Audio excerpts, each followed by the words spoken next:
Hello ladies and gentlemen and movie lovers of all kind, and welcome back to the channel. As always, I am your host, Brett Murphy, and for today's video it is going to be another ranking, and we are going to be ranking all 4 MonsterVerse movies. So as I am sure most of you know, it seems like movie theaters are actually coming back to life. For Godzilla vs. Kong has finally released, and the box office numbers so far, like the monsters themselves, have been pretty big. But of course, with this being the newest edition in the MonsterVerse, that means it's time for me to update my ranking. And a quick little side note first, if you do enjoy ranking videos, I have an entire playlist dedicated to all of the rankings I've already done. So be sure to check that out, and I guarantee you'll find something you like. So with all that being said, let's hop right into things. Number 4. Godzilla, King of the Monsters. Believe me, it's just as painful for me to put it way down here as it is for you to see it way down here. But the matter of the fact is, this movie could have just been called Godzilla Wasted Potential. It has an all-star cast, with the likes of Millie Bobby Brown at the height of her Stranger Things fame, Vera Farmiga, Charles Dance, Kyle Chandler, Ken Watanabe, Sally Hawkins coming fresh off of an Oscar nom, O'Shea Jackson Jr., Bradley Whitford. I mean, these human characters really should have blown us out of the water, but instead all they do is deliver massive exposition dumps, awkwardly push the plot forward, and utter completely nonsensical, cringeworthy dialogue. The story is pretty ridiculous, but it's believable enough given the circumstances. However, this movie does have both incredible visuals and monster designs, which lead to some giant badass monster fights. However, so much of that awesome stuff is often obscured by constant flashing lights, weird camera angles, and more often than not, just too much going on the screen for you to focus on any of it. All in all, this movie was one of my most anticipated of that year, and it ended up being my most disappointing. Number 3, Godzilla 2014. I actually quite enjoy this one despite its shortcomings. Yes, they kill off the only interesting human character, being Bryan Cranston, like 30 minutes in? And yes, we get teased with Godzilla more than we actually see him. But damn it, Gareth Edwards directed the shit out of this movie.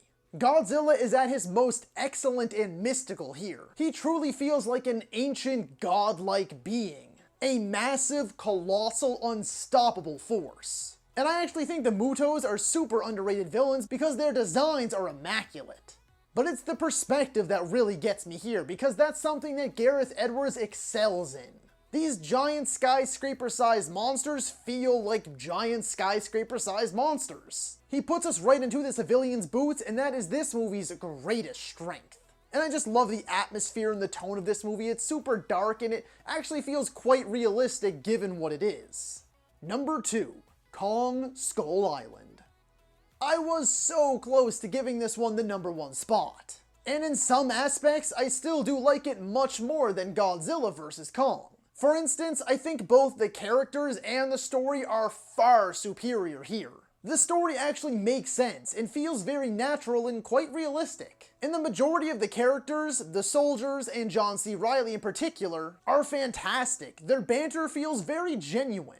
And you can tell John C. Reilly just had an absolute blast acting as the old crazy guy. And Kong is an absolute beast and a force to be reckoned with. The visuals are top-notch, and the world of Skull Island is both beautiful and utterly horrifying. It falls flat with its villains though, and its action is fairly dull. And of course, number 1 is Godzilla vs. Kong. And that's because this movie is exactly what you'd expect and exactly what you bought the ticket for. I'll first start off by saying the story is so wonky and far-fetched, even given this universe's track record. It's got awful human characters that we spend way too much time with. Aside from Alexander Skarsgård, Rebecca Hall, the little girl Kaylee Hoddle, and Brian Tyree Henry. Even though Brian Tyree Henry plays the typical crazy conspiracy theorist guy, he really understood the absurdity and wackiness of the character, and he just took it and ran with it and clearly had so much fun doing it. But the rest of the characters fall so utterly flat and are completely pointless to have there at all. But at the end of the day, it's Godzilla vs. King Kong. The visuals are stunning, some of the best in the business. The colors are bright and vibrant, and the throwdowns are as epic as expected. And despite its many very noticeable and obvious and expected shortcomings, I left the theater really satisfied.